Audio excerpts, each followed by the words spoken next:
Hello, dear students. I am Anand Sonanis from Mahatma Gandhi Vidya Mandir's MHG College, HSC Vocational Department, Malegaon Camp, Nasik. Dear students, today we are going to learn section first 1.1 An Astrologer's Day. In this video lecture, we are going to learn about icebreaker activity. So this will be the part first of this video lecture. So let's begin with icebreaker activity. At the outset, we must know what is icebreaker. So icebreaker, this is an introduction, warming up or relaxing yourself. This is such a brain activity that you have to warm up. It means that it is just like a physical exercise. When you do physical exercise, you do warm up before doing any physical exercise. You just relax your physical organs and prepare your body for exercise. Just like icebreaker is a mental activity, a psychological activity that you have to prepare your brain for understanding the basic concept of the lesson. So before learning this lesson, you must learn icebreaker activity that will provide you enough stuff, enough mental activity to understand the lesson. So icebreaker is an important part. So let's begin with icebreaker activity. I would like to suggest you that you just relax while learning. You should have an open mind while thinking about this activity. So there are infinite possibilities while learning this activity. You can have number of answers, number of options while answering these activities. And while doing this activity, it is also important that you should be very friendly. You have to share your views with your friends. So group activity is also important while learning this activity. So first question of icebreaker is discuss with your partner and complete the activity. What are your strengths? तर विद्यार्थी मित्रांनो, आईसब्रेकर म्हणजे ही एक warm up activity आहे. जसं आपण एखादा व्यायाम करतो, पण व्यायाम करण्यापूर्वी आपण वॉर्मअप करतो की जेणेकरून शरीराला व्यायाम करण्याची चालना मिळते. आपले शरीरातले अवयव शिथिल होतात आणि आपलं शरीर हे व्यायाम करण्यासाठी सुसज्ज होतं. तशाच पद्धतीने आपण आपल्या बुद्धीला चालना देण्यासाठी आईसब्रेकर ही ॲक्टिव्हिटी आपल्याला शिकलीच पाहिजे. आणि ही ॲक्टिव्हिटी शिकत असताना आपण अत्यंत रिलॅक्स म्हणजे ओपन माइंडेड, खुल्या मनानं आपण या ॲक्टिव्हिटीचा विचार करणं आवश्यक आहे. या ॲक्टिव्हिटीमध्ये आपल्याला अनेक पर्यायी उत्तरं सुचू शकतील आणि यासाठीच ही ॲक्टिव्हिटी दिलेली आहे की आपण हे शिकत असताना आपलं मन हे अत्यंत ओपन माइंडेड, म्हणजे we should be open minded while learning this activity. So let's begin with this chart. So what is the first point is strengths. Strengths म्हणजे सामर्थ्य. You have to understand what are your strengths. म्हणजे माझा plus point काय आहे, माझ्यामध्ये कोणते positive गुण आहे किंवा माझ्यामध्ये काय पोटेन्शियल आहे हे आपल्याला याच्यामध्ये शिकायचं आहे. आपण याचा विचार करायचा आहे की व्हॉट इज माय स्ट्रेंथ. आता बघा, प्रत्येक व्यक्तीमध्ये फिजिकल, मेंटल वेगवेगळ्या पद्धतीच्या स्ट्रेंथ्स, क्षमता असतात. जसा एखादा क्रिकेटर असेल की ज्याच्यामध्ये वेगवेगळ्या प्रकारच्या क्षमता असतात. मग त्याच्या शरीराची क्षमता असेल, त्याच्या मानसिकतेची क्षमता असेल, त्याची सहनशीलता असेल, त्याचं कौशल्य असेल, अशा वेगवेगळ्या प्रकारचे प्लस पॉईंट्स त्या क्रिकेटरमध्ये असतात. एखादा लेखक असेल, मग त्याला खूप वाचनाची आवड असते आणि त्या वाचनातनं त्याची बुद्धी विकसित होते आणि मग त्याला लेखनाची आवड निर्माण होते. किंवा एखाद्या व्यक्तीला खूप बोलावंसं वाटतं, तो खूप चांगल्या प्रकारे आपलं मत मांडू शकतो, म्हणजे he has a good communication skill. आणि जर त्याच्याकडे चांगलं गुड कम्युनिकेशन स्किल असेल, संभाषण कौशल्य असेल, तर तो ही कॅन बी अ गुड ओरॅटर, चांगल्या प्रकारचा वक्ता होऊ शकतो. He can be a good adviser, he can be a lawyer, he can be a teacher. मग अशा पद्धतीच्या स्ट्रेंथ्स. आता स्ट्रेंथ आपलं सामर्थ्य, we must learn and understand our strength. आता लहानपणापासून आपल्याला काही हॉबीज आहेत, आपल्याला काही इंटरेस्ट असतात आणि मग त्याच्यावरनं आपल्या स्ट्रेंथ्स डेव्हलप होतात. आता हॉबीज म्हणजे मग आपल्याला स्विमिंगची हॉबी असेल, रीडिंग असेल, डान्सिंग असेल, सिंगिंग असेल, तर different kind of strengths. Every person has different potential, but the condition is that we must use our full potential. म्हणजे आपल्यामध्ये सामर्थ्य भरपूर असतं, पण आपण बऱ्याच वेळा ते वापरत नाही आणि आपण ते सामर्थ्य वापरत नसल्यामुळे जीवनात यशस्वी होत नाही. आणि म्हणून आपल्याला सामर्थ्य परिपूर्णपणे वापरलं पाहिजे.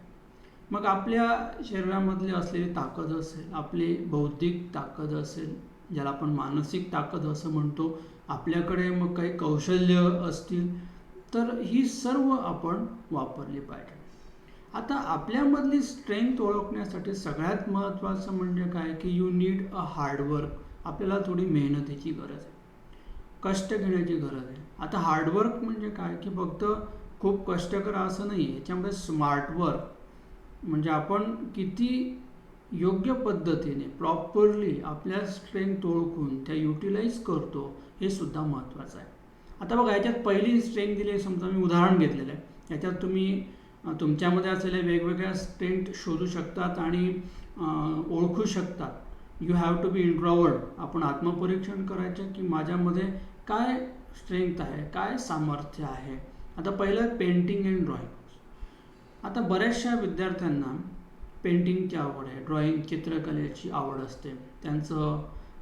त्यांची चित्रकला म्हणजे चित्र काढण्याची शैली अत्यंत सुबक असते आणि म्हणून चित्र किंवा ड्रॉइंग याची जर आपल्याला आवड असेल, आपल्यामध्ये सामर्थ्य असेल, तर व्हॉट डू यू फील, आपल्याला काय वाटतं, तर वी कॅन व्हिज्युअलाइज. चित्र आपण पाहू शकतो, त्याचं सौंदर्य आपण त्याचं निरीक्षण करू शकतो, एक्सप्रेस आपण व्यक्त होऊ शकतो की या चित्राचा अर्थ काय असेल, ते चित्र कशाच्या संदर्भात आहे, ते चित्र कशा पद्धतीने काढलेलं आहे. We have different kinds of reaction from painting and drawings. मग आता ज्या विद्यार्थ्यांना पेंटिंग आणि ड्रॉइंग्सची आवड असेल, तर असे विद्यार्थी त्यांच्या आयुष्यामध्ये काय करिअर करू शकतात, तर commercial artist, cartoonist, he can be a good drawing, painting करू शकतो, he can be a good painter. मग आता ह्या सर्व गोष्टी आपल्याला करिअरकडे नेतात. बघा, व्हॉट इज इज करिअर.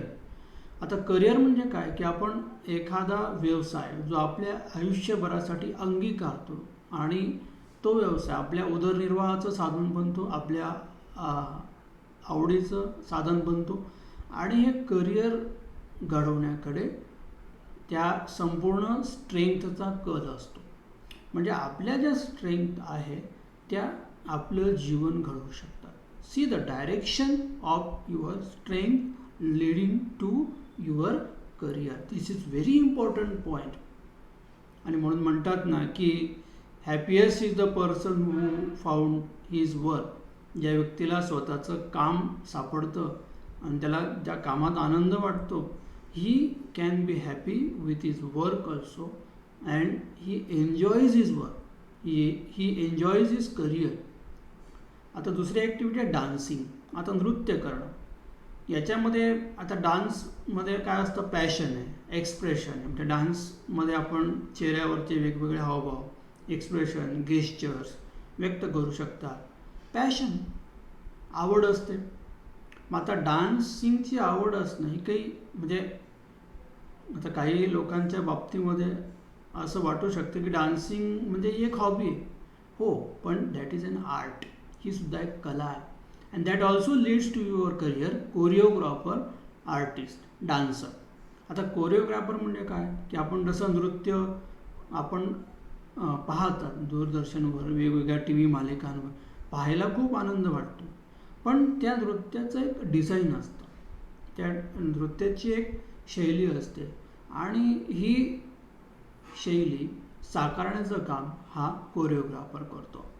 आणि म्हणून डान्सिंगमध्ये आवड असेल तर आपण काय बनू शकतात, तर choreographer, artist, you can be a mentor. तिसरी ॲक्टिव्हिटी सिंगिंग. आता काही लोकांना गॉड गिफ्ट, चांगल्या प्रकारचा आवाज परमेश्वराने दिलेला असतो. तर असे लोक मध्ये व्हॉइस मॉड्युलेशन, वेगवेगळ्या प्रकारच्या आवाजात ते गाणं गाऊ शकतात. त्याच्या आवाजामध्ये चढ उतार असतो. What can be his career, he can become a singer. चौथा मुद्दा आहे परस्युएड. परस्युएड म्हणजे मन वळवणे. आता मन वळवणं, आता काही लोकांमध्ये खूप चांगल्या प्रकारची कन्व्हिन्सिंग पॉवर आहे. कन्व्हिन्सिंग म्हणजे they can convince others, they can understand a problem and they can make others convince, they can explain the problem or they can explain why a thing should be like this or like that. Convincing power म्हणजे आपल्याला बघा की एखाद्या व्यक्तीला समोरच्याला समजावून सांगणं ही सुद्धा तुमची क्षमता आहे, ही सुद्धा तुमचं पोटेन्शियल आहे. आता काही लोकांना चांगल्या प्रकारे दुसऱ्या लोकांना पटवता येतं, समजवता येतं. आता तुम्हाला असं वाटेल की अरे मग मी जर दुसऱ्याला चांगल्या प्रकारे समजवू शकतो, हा जर गुण माझ्यामध्ये असेल, तर मग याचा मला काय फायदा होऊ शकतो. तर I can be a salesman, businessman, I can be a lawyer, है ना. म्हणजे I can be an adviser. मला जर एखाद्या व्यक्तीला एखाद्या मुद्द्यावर चांगल्या प्रकारे समजवता येत असेल तर मी चांगला सेल्समन होऊ शकतो, मी चांगला बिझनेसमन होऊ शकतो, एक चांगला वकील होऊ शकतो, चांगला टीचर होऊ शकेल. म्हणजे कन्व्हिन्सिंग पॉवर. आता एखाद्या व्यक्तीला कन्व्हिन्सिंग करणं ही सुद्धा एक कला आहे, हे लक्षात घ्या. आता ही जी स्ट्रेंथ तुम्हाला त्याविषयी काय वाटतं, तुमचं ड्रीम करिअर, आता स्ट्रेंथ आपल्यामध्ये भरपूर असते, आपण ती ओळखली पाहिजे. त्यानंतर आपल्या करिअरमध्ये म्हणजे आपल्या जीवनामध्ये आपण काय बनलं पाहिजे याविषयी आपल्यामध्ये मनामध्ये ड्रीम असतं, स्वप्न असतं. पण dream can be concretized only through hard work. Dream can be concretized only through your smart work. आता बघा, बरेचसे मुलं आर्मीमध्ये, पोलीस भरतीमध्ये जातात. म्हणजे they do tremendous physical efforts, intellectual efforts. म्हणजे ते जनरल नॉलेजचा अभ्यास करतील, फिजिकल एक्झरसाइज खूप मोठ्या प्रमाणात ते स्वतःला घडवण्याचा प्रयत्न करतात. They know the strength, they can feel energy within self. They can feel a confidence, a lot of confidence in themselves. And those who have used full potential म्हणजे त्यांची स्ट्रेंथ जो परिपूर्ण क्षमतेने प्रयत्न करतो, he can become a policeman, he can become a soldier. So career is your choice. So I hope that while learning this activity you must identify your strength, utilize your full potential and choose your career very carefully. आता ह्या संपूर्ण तक्त्यामध्ये तुम्ही वेगवेगळ्या प्रकारच्या strength तुम्ही add करू शकता आणि त्या स्ट्रेंथची डायरेक्शन काय असेल हे सुद्धा तुम्ही याच्यामध्ये ठरवू शकता. आता ॲन ॲस्ट्रॉलॉजर्स डे या धड्याच्या अनुषंगाने इथे कशा पद्धतीची स्ट्रेंथ आली आहे तुम्हाला हे धडा शिकताना नक्कीच समजणार आहे. त्याच्यावर आपण जेव्हा आपण धडा शिकणार आहोत त्यावेळेस चर्चा करूया. यानंतर दुसरा मुद्दा आहे बघा, यामध्ये आता आपल्याला दुसरा मुद्दा मिळतो आहे.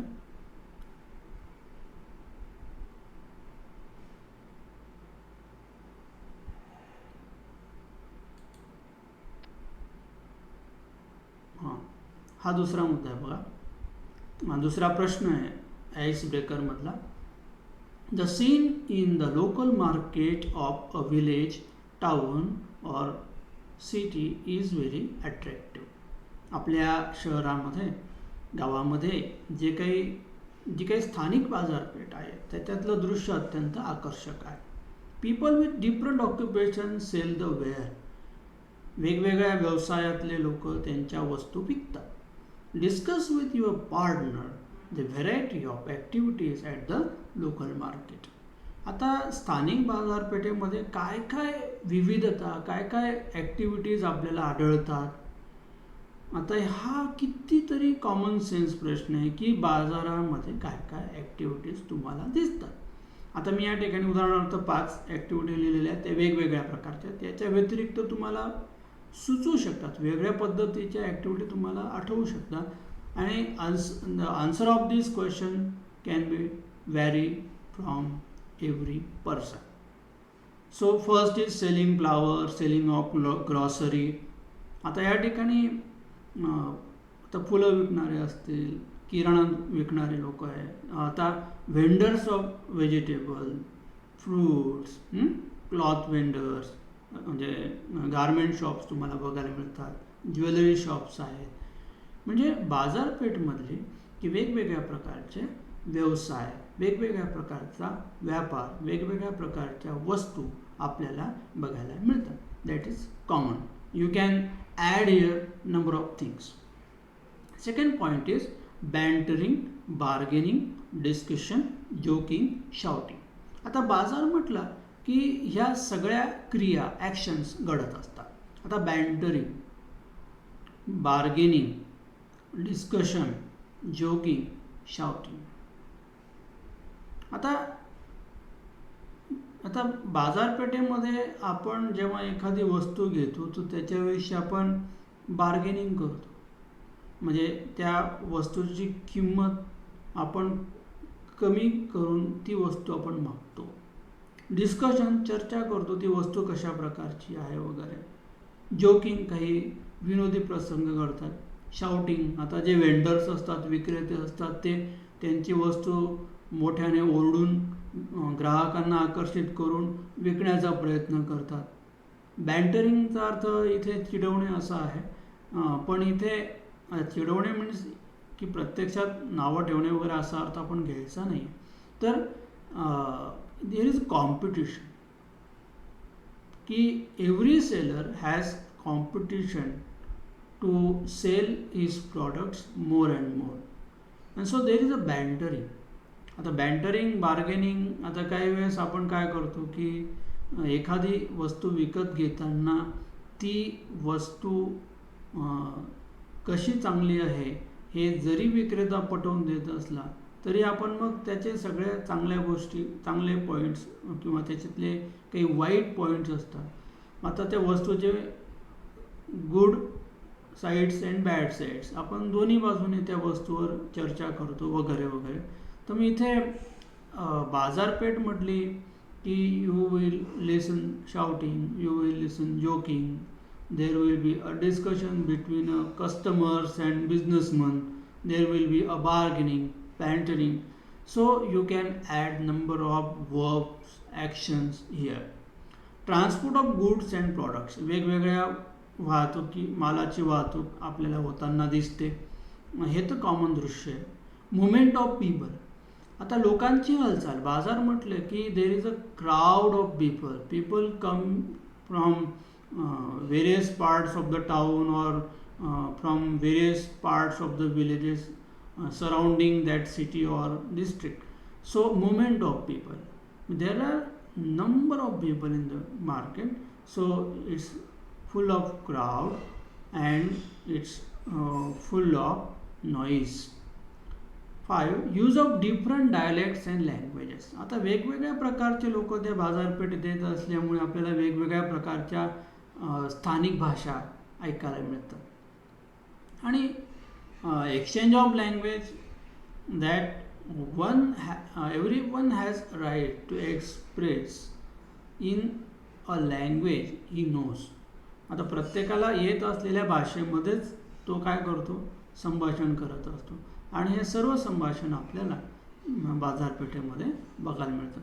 आता थोडक्यात मला एवढंच सांगायचं आहे की बाजारपेठमध्ये ज्या काही ॲक्टिव्हिटी, जे काही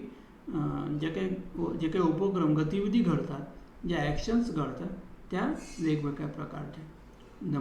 different number of people and different number of languages, different number of exchange of actions, different number of goods और products etcetera you can C.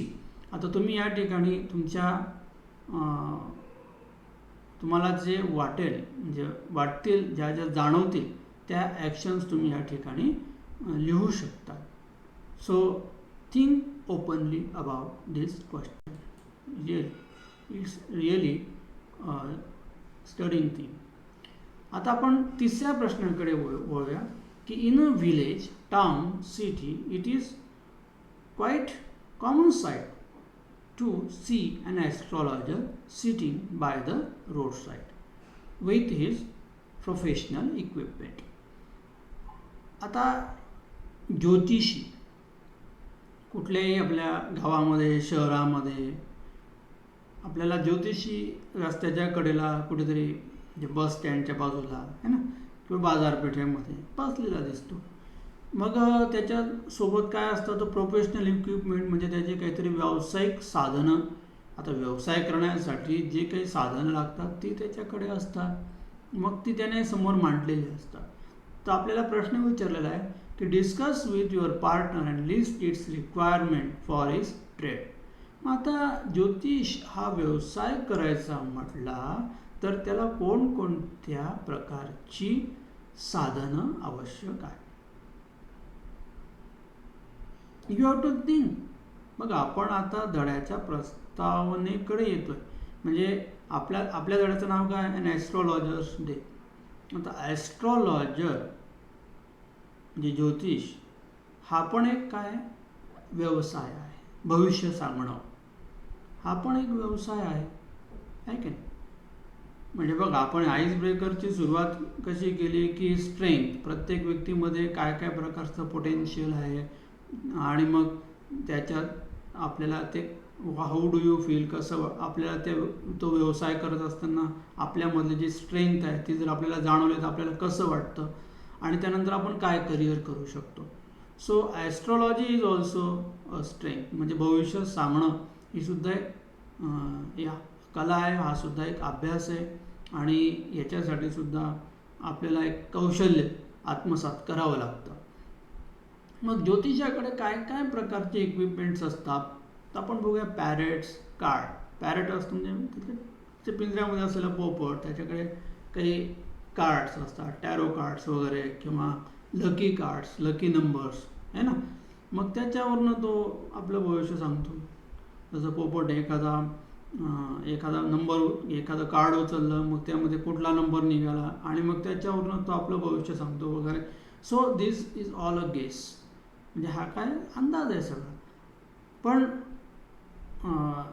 This is quite entertaining. So parrots, cards, etc. So we are all eager to know our future. So we try to uh, know that through astrologer. Second, cowrie shells. आता आपण समुद्रात सापडणारे शिंपलं जे असतात, आता त्या शिंपलांच्या माळा किंवा मण्यांच्या माळा, स्ट्रिंग ऑफ बीड्स, वेगवेगळ्या रंगाचे मणी त्याच्याकडे असतात, त्याच्या माळा त्याच्याकडे असतात. म्हणजे he has some kind of attractive things to impress his customers. Peacock pieces, मोराचं piece, saffron or red cloth, म्हणजे केशरी किंवा लाल रंगाचा कपडा, flowers, different kinds of flower there may be. So these are the equipments of the astrologer. Third, lemon, लिंबू, green chillies, हिरवी मिरची, सिंदूर, फोटो ऑफ डेटी, देवतांचा फोटो. तर ही सर्व वस्तू त्याच्या साहित्यामध्ये असतात. पंचांग, मिस्टिक चार्ट्स. आता पंचांग म्हणजे जे भविष्य सांगतो आपण, त्याच्यामध्ये सर्व ग्रह ताऱ्यांचं शास्त्र आहे. आणि त्याच्यानंतर मिस्टिक चार्ट्स म्हणजे मग कुंडली, की ज्याच्यामध्ये वेगवेगळ्या ग्रहांची खाती असतात, वेगवेगळ्या ग्रहांचा संबंध जोडून त्याच्यावरून त्या व्यक्तीचं भविष्य सांगण्याचं ज्योतिषी प्रयत्न करतो. त्यानंतर पामेरा रायटिंग आणि स्टिक मॅप. पामेरा रायटिंग म्हणजे काय, तर पामच्या म्हणजे जे झाड आहे त्या झाडाची जी पानं असतात त्या पानांवर ते काहीतरी लिहितात, म्हणजे भविष्यसूचक असं लिहितात. That can be also a part of his business equipment. Stick mat, आता स्टिक मॅट म्हणजे काड्यांची चटई, आता बसण्यासाठी चटई वगैरे असते. आता इथे तुम्हाला ह्या ज्या वस्तू आहेत तर त्या वस्तू ॲस्ट्रॉलॉजर ह्या प्रोफेशनलशी रिलेटेड आहे. आता तुम्ही या वस्तूंचं जर निरीक्षण केलं तर these things have different colours. See the colour of parrots, cards, cowrie shells, string of beads, peacock pieces, saffron or red cloth, flowers. These are the color combination that attracts the clients, and the clients are eager to know their future. So the astrologer has some ethics, some kinds of color combinations that he uses in doing his business. Panchang, mystic charts, palmyra writing, stick mats, etcetera. तर आपल्याला एवढंच लक्षात ठेवायचं आहे की ॲस्ट्रॉलॉजरकडे कोणत्या कोणत्या वस्तू असतात. आता आपल्याला हा जो धडा शिकायचा आहे ॲस्ट्रॉलॉजर्स डे, तर याच्या अनुषंगाने आपल्याला धड्यामध्ये कोणत्या कोणत्या वस्तू येणार आहेत हे आपण धडा शिकताना निश्चितच बघणार आहोत. यानंतर चौथा प्रश्न आहे बघा, तो प्रश्न असा आहे, there are certain unreasonable beliefs among people living in our society. आता समाजामध्ये काही अवैचारिक अशा पद्धतीचे विश्वास असतात, म्हणजे काही समजुती असतात. आता अनरिजनेबल म्हणजे काय, की ज्याला कुठल्याही प्रकारचा वास्तवाचा बेस, पाया नसतो, ते केवळ काल्पनिक आधारावर असतं आणि म्हणून त्याला म्हटलं आहे अनरिजनेबल बिलीफ. आता प्रश्न असा आहे की समाजामध्ये जर लोकांना एखादी सत्य गोष्ट सांगितली ती पटत नाही, पण ती जर काल्पनिक असेल, ती जर तुम्ही त्यांना रंगवून सांगितली किंवा वेगळ्या पद्धतीने थोडी रहस्यमय पद्धतीने सांगितली तर ती त्यांना लगेच पटते. म्हणजे इथे समाजामध्ये काय आहे की वेगवेगळ्या प्रकारचा विश्वास हा लोकांचा असतो. मग तो विश्वास एकतर सत्यावर आधारित असतो किंवा काल्पनिक गोष्टींवर आधारित असतो. पण आता काल्पनिक गोष्टींवर आपण किती विश्वास ठेवायचा. मग आता काल्पनिक समजुती ज्या अवैचारिक आहेत त्या अशा कुठल्या आहेत, आणि प्रश्न विचारलेला आहे की certain common events are linked with superstition. Superstition म्हणजे काय? अंधश्रद्धा.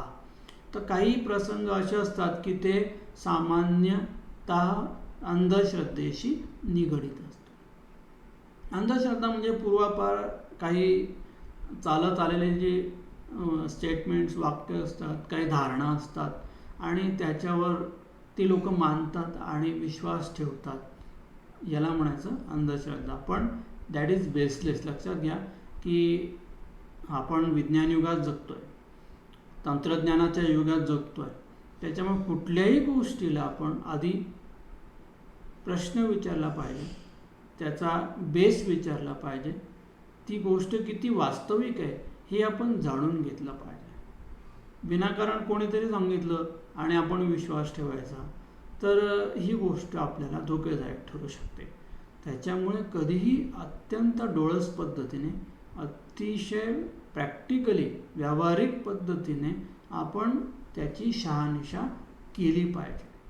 अर्थात आता विज्ञान, माहिती तंत्रज्ञानाच्या युगामध्ये या गोष्टी बऱ्याच कमी झालेल्या आहेत, पण तरीही माणसाचं मन, त्याच्यामध्ये भीती ही मोठ्या प्रमाणात असते.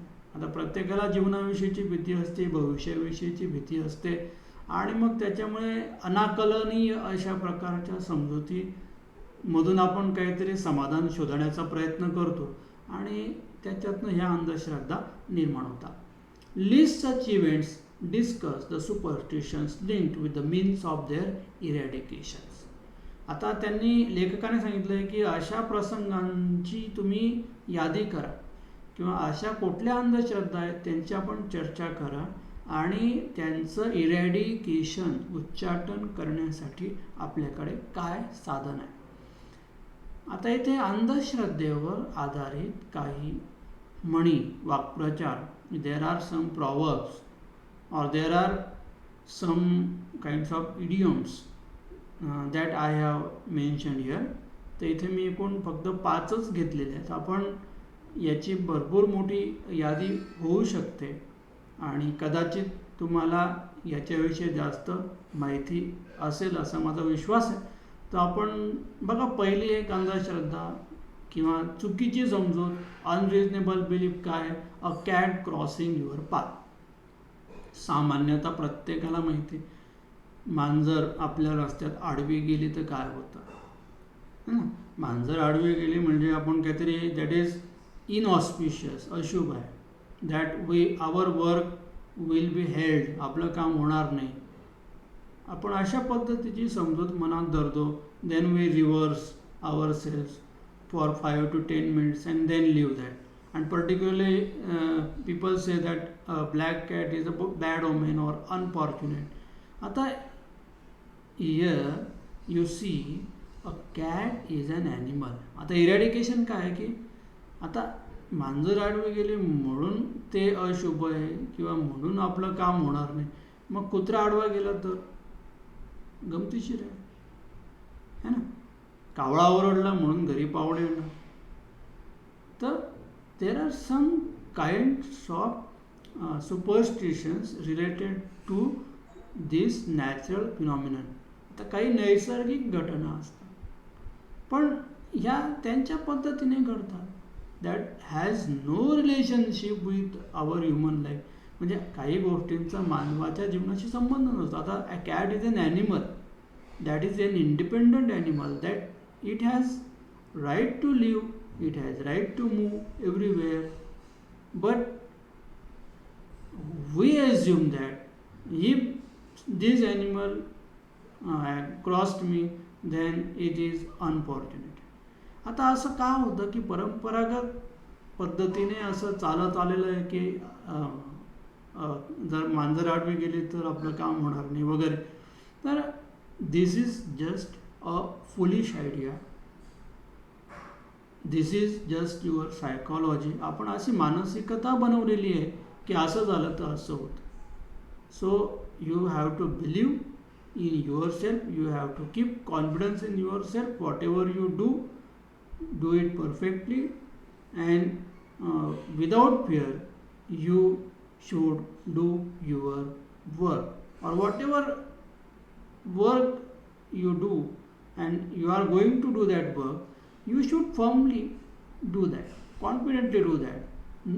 Do not keep in mind an idea that a cat has crossed and what will happen if my work will get success or not.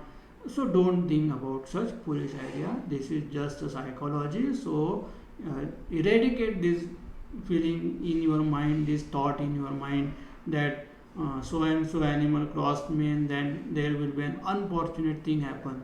Just wrong. Second point is, do not stand or sit under the peepal tree in the night. आता रात्रीच्या वेळेस पिंपळाच्या झाडाखाली बसू नये किंवा उभं राहू नये. Peepal tree, that is most auspicious tree we consider, environment friendly tree.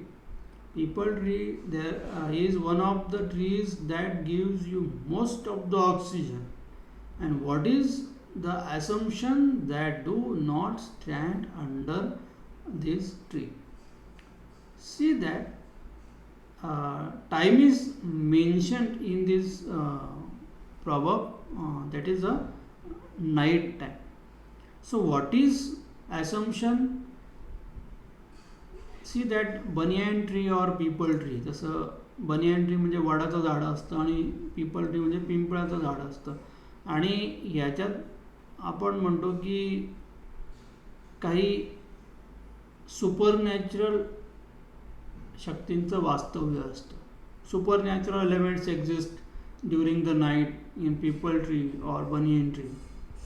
म्हणजे इथे जस्ट लाईक घोस्ट, नाही का, भूताचं वास्तव्य किंवा evil spirits exist on this trees वगैरे. तर असं धारणा आपण मनात ठेवली तर that really will create fear in your mind that yes this tree has ghost or this tree has existence of spiritual spirits. Of course that peepal tree has lots of oxygen. Banyan tree has lots of oxygen. It gives you. Neem tree also gives you lots of oxygen. So it is life friendly tree. It is useful for your living. And there are such many plants, many trees in the environment. आता पर्यावरण आहे, याच्यामध्ये अनेक प्रकारची झाडं झुडपं आपल्याला आढळतात.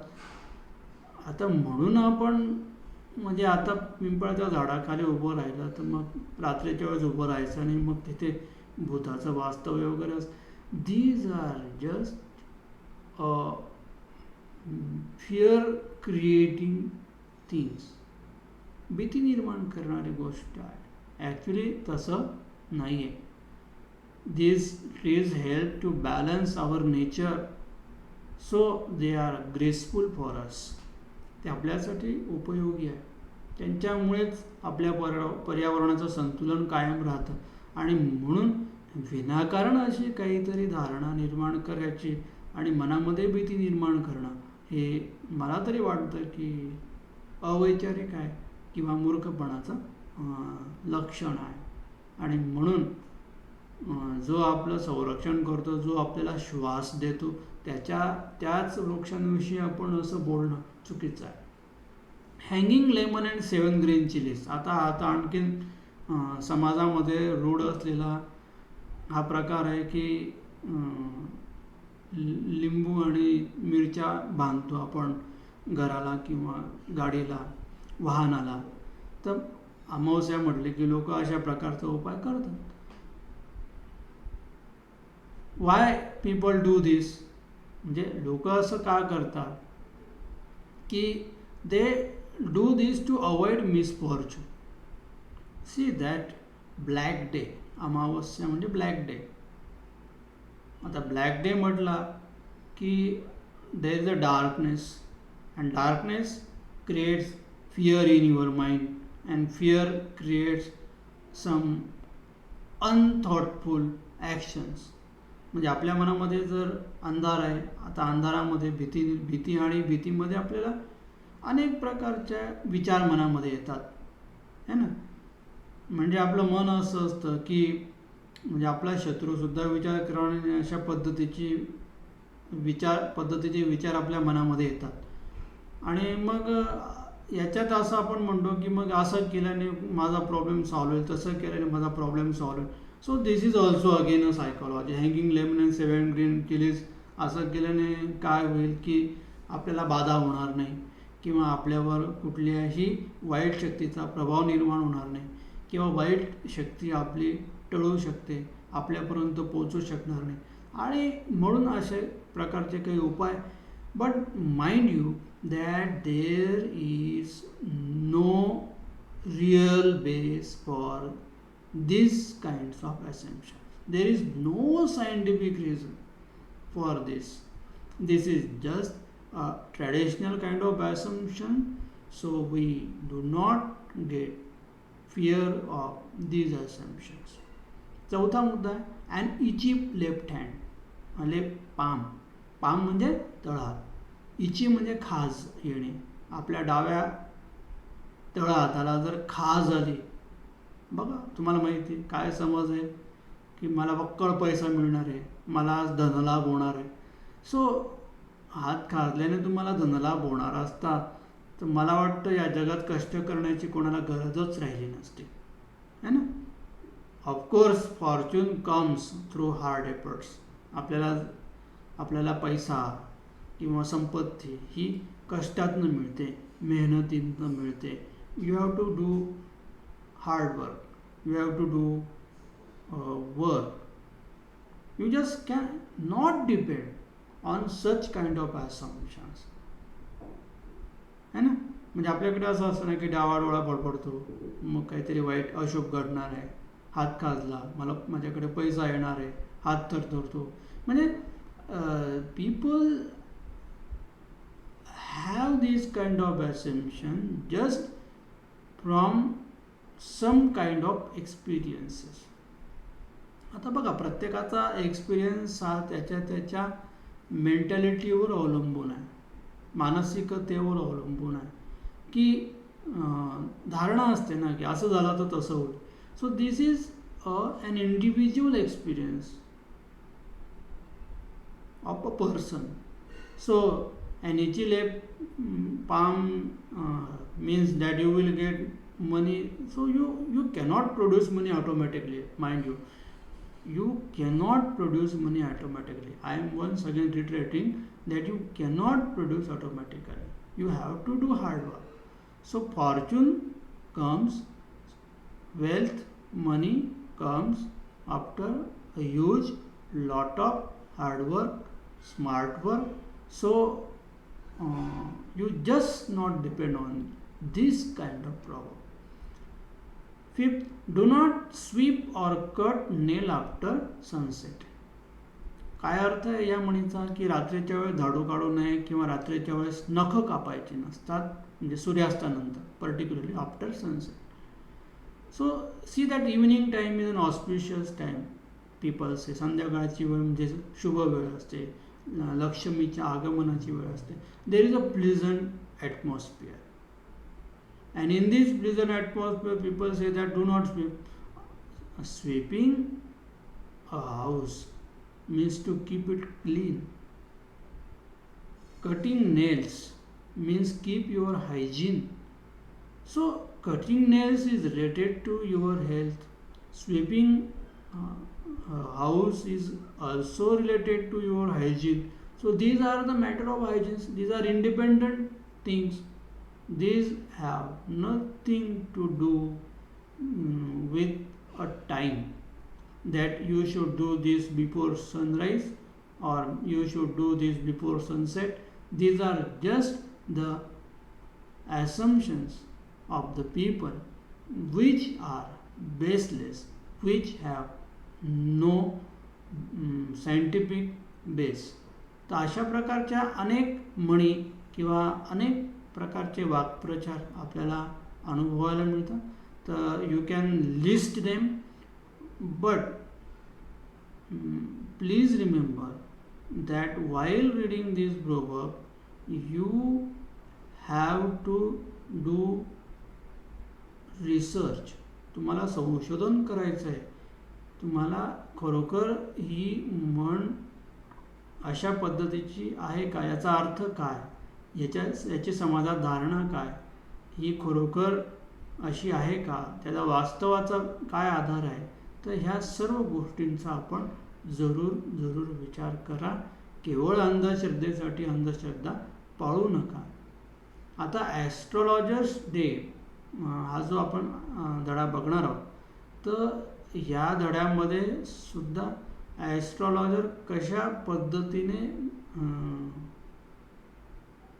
अशा सुपरस्टिशन्स बऱ्याच वेळेला निर्माण करतो आणि मग त्या सुपरस्टिशनमधून तो वेगवेगळ्या प्रकारचे प्रश्न निर्माण करतो.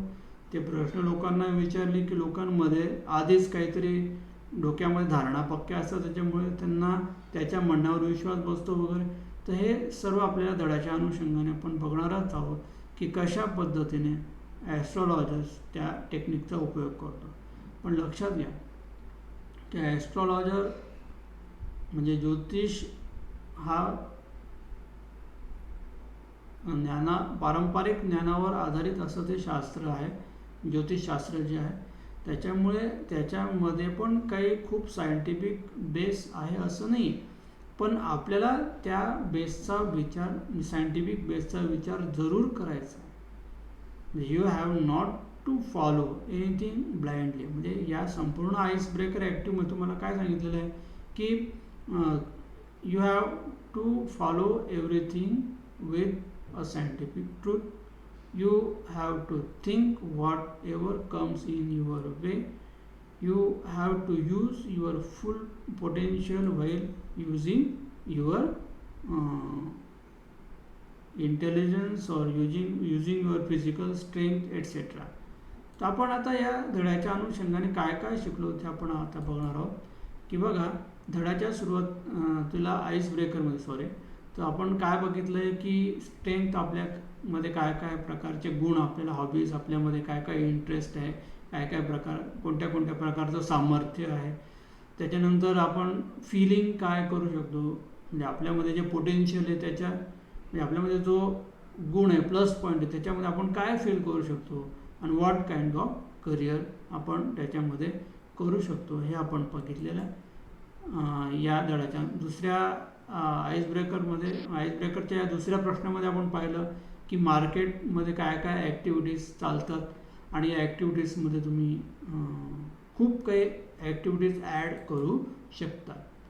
त्यानंतर तिसऱ्या प्रश्नामध्ये आपण पाहिलं की ॲस्ट्रॉलॉजर म्हटलं की त्याच्याकडे कोणत्या कोणत्या प्रकारचे प्रोफेशनल इक्विपमेंट्स असतात आणि त्याची अजून खूप मोठी यादी आपल्याला तयार करता येऊ शकेल.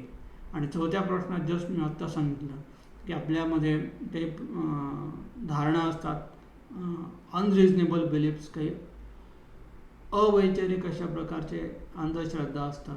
तर आपल्याला त्याचाही डोळसपणे विचार करून त्यांच्यावर किती विश्वास ठेवायचा याचा आपल्याला विचार करायचा आहे. तर तूर्त आपण ह्या पार्ट फर्स्टमध्ये आईस ब्रेकर हा जो पार्ट आपण घेतला, तर या माध्यमातून आपण धडा शिकण्यापूर्वी आपण या गोष्टींचा जरूर विचार करा की जेणेकरून आपल्या विचारांना चालना मिळेल आणि याच्यातून आपल्याला खूप चांगलं काही सुचू शकतं आणि धडा समजण्यासाठी आपल्याला खूप चांगल्या पद्धतीने याची मदत होते. आता बरेच विद्यार्थी आईस ब्रेकर म्हणजे काहीतरी टीडियस ॲक्टिव्हिटी, म्हणजे कंटाळवाणी ॲक्टिव्हिटी आहे असं विचार करतात, पण आपण तसा विचार करू नका. This is a warming up activity. म्हणजे we have to activate your brain. बघा, आपण कधी कधी एखादी गोष्टीचा विचार करायचा म्हटला तर काही थिंकिंग म्हणजे साठी आपल्याला मटेरियलची गरज असते. Our brain cannot think without material. बघा, गाडी चालवायची म्हटली तर पेट्रोल लागतं, डिझेल लागतं, काही इंधन लागतं. मग तसं आपल्याला ब्रेन चालवायचं म्हटलं की त्याला इंधन लागतं, त्याला ऊर्जा लागते, चैतन्यशीलता लागते. मग ती थिंकिंग पॉवर आपण उपयोगात आणायची. म्हणजे आपली थिंकिंग पॉवर आपण ॲक्टिवेट करावी, हाच याच्यामध्ये आईस ब्रेकरमध्ये हेतू आहे. आणि म्हणून ह्या ॲक्टिव्हिटीमध्ये आपण आपल्याला खूप पोटेन्शियल आहे, खूप पद्धतीने आपल्याला आपले स्वतःचे विचार डेव्हलप करता येऊ शकतात. तर पार्ट सेकंडमध्ये आपण प्रत्यक्ष धड्याचे इंट्रोडक्शन म्हणजे ॲन ॲस्ट्रॉलॉजर्स डे या धड्याचे इंट्रोडक्शन आणि पॅसेज बघणार आहोत. तूर्त या ठिकाणी आपण थांबतो आहे. We shall see in the next video lecture actually the introduction and the lesson and astrologers day. Till then, goodbye. Thank you.